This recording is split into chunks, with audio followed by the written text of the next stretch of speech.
Di usia 35 tahun, aku baru mulai bikin konten YouTube. Bukan karena aku pengen terkenal, atau bukan juga karena aku pengen kaya dari AdSense. Tapi karena aku ngerasa, this is the time. Buat kamu yang baru pertama kali datang ke sini, kenalin, aku Andrew, aku pengajar bahasa Inggris sekaligus entrepreneur di bidang edukasi. Aku udah bantu puluhan, ratusan, bahkan ribuan siswa untuk bisa bahasa Inggris jadi lebih baik. Baik itu di lingkungan sehari-hari, lingkungan profesional, maupun di lingkungan manapun. Jadi kalau kamu penasaran sama kelasku, aku udah taruh link di kolom deskripsi biar kamu bisa pelajarin. Di usia 35 tahun, aku baru mulai bikin konten di YouTube. Bukan karena aku pengen terkenal atau pengen kaya dari AdSense. Tapi aku ngerasa ini adalah waktunya untuk ngeluarin semua isi kepalaku yang selama ini cuman muter-muter doang. Dan di video ini aku juga mau cerita kenapa akhirnya aku mau mulai konten di YouTube.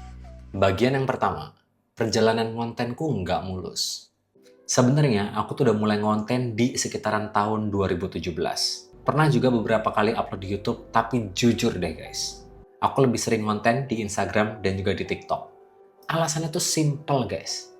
Karena di sana banyak yang nonton, banyak yang like, dan banyak yang engage. Sedangkan di YouTube, jangankan engagement, cari yang nonton video di sini aja susah bener. Dan karena itu, aku jadi ngerasa, ngapain capek-capek bikin video YouTube yang panjang-panjang kalau nggak ada yang nonton? Tapi ternyata, pola pikir yang kayak gitu yang justru bikin aku stuck.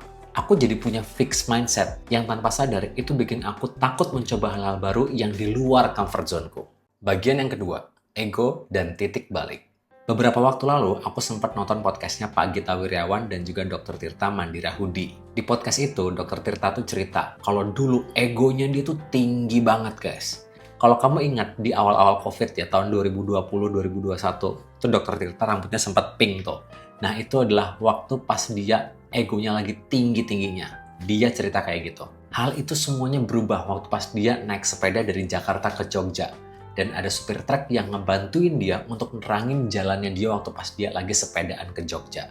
Nah di situ egonya dia runtuh guys. Kalau kalian pengen tahu lebih lanjut, mending kalian langsung aja nonton podcastnya di pojok kanan atas nih. Nah sekarang aku lagi belajar untuk menurunkan egoku.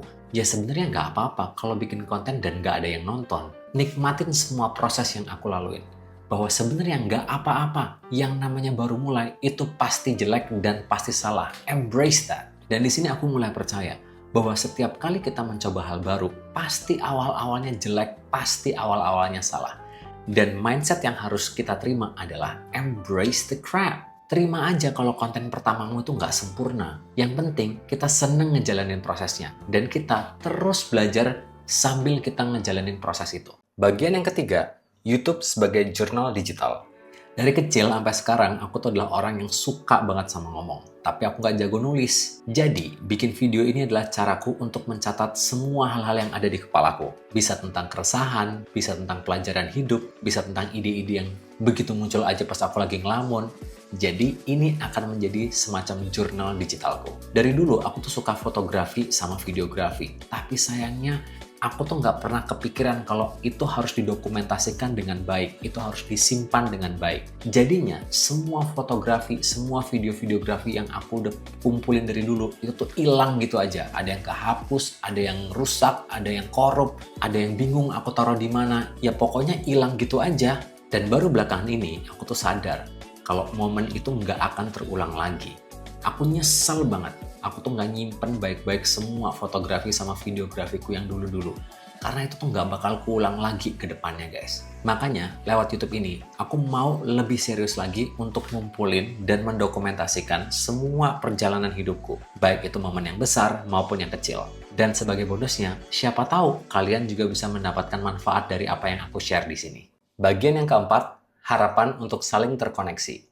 Harapanku tuh sederhana aja guys. Dengan aku share video kayak gini, siapa tahu ada yang relate atau mungkin lagi ngerasain keresahan yang sama. Dan di situ kita bisa saling ngobrol dan saling berbagi di kolom komentar. Siapa tahu kita bisa cari solusinya sama-sama. Aku percaya, kadang yang kita butuh tuh bukan solusi, tapi cuma pengen tahu kalau ternyata kita di sini tuh nggak sendirian. Dan semoga video ini jadi pemicunya. Bagian kelima, belajar hal baru dan goodbye overthinking. Satu hal yang aku pelajari dari konten mulai dari tahun 2017, baik itu di Instagram dan juga di TikTok, ternyata banyak banget guys. Aku jadi belajar caranya ngedit video, ngambil gambar, ngatur pencahayaan, sampai mikirin gimana caranya menangin algoritma di beberapa platform. Karena sebenarnya algoritma itu didesain seperti cara otak manusia bekerja. Jadi, kalau kamu memang mau menangin algoritma, pikirkanlah bagaimana cara otak manusia bekerja. Dan sekarang, lewat YouTube, aku pengen belajar lebih banyak lagi. Tantangannya lebih gede, video durasinya lebih panjang, gimana caranya aku bisa menyampaikan storytelling yang bagus, gimana caranya aku ngomong biar gak ngebosenin, dan belajar menyederhanakan hal-hal yang kompleks sehingga pikiranku, omonganku bisa diterima sama kalian. Goalku bukan buat jadi seleb atau terkenal, dapat endorsement, dan punya rumah yang mewah. Tujuan utamaku adalah mendokumentasikan hidupku, supaya suatu saat nanti anak cucuku bisa tahu, oh ini yang dulu dipikirin sama kakekku waktu umur 35 tahun. Dan kalau di tengah jalan dalam proses aku mendokumentasikan hidupku ini, ada yang terbantu, itu adalah bonus yang luar biasa buat aku. Dulu aku adalah orang yang selalu overthinking. Semuanya harus perfect, semuanya harus estetik, pencahayaannya harus bagus, backgroundnya harus keren, harus ada background musik yang pas. Tapi sekarang aku pengen belajar jadi lebih santai. Goalnya cuma satu, press the record button and post it. Kadang yang bikin kita nggak maju-maju justru bukan karena alat atau keterbatasan pencahayaan dan segala macam, tapi karena kita sendiri yang terlalu banyak mikir. Jadi, buat kamu yang lagi mikir untuk mulai konten, mulai aja dulu guys. Bahkan kalau kamu ngerasa belum siap, sometimes we have to run before we can walk. Dan buat kamu yang udah nonton sampai sini, thank you banget guys. Semoga video ini bisa jadi pengingat buat kalian bahwa kita bisa mulai dari nol, bahkan mulai konten di usia 35 tahun. Kalau kamu suka video ini, boleh di like, subscribe, dan share ke teman-teman kamu biar aku makin ngerasa semangat untuk bikin konten-konten yang lainnya.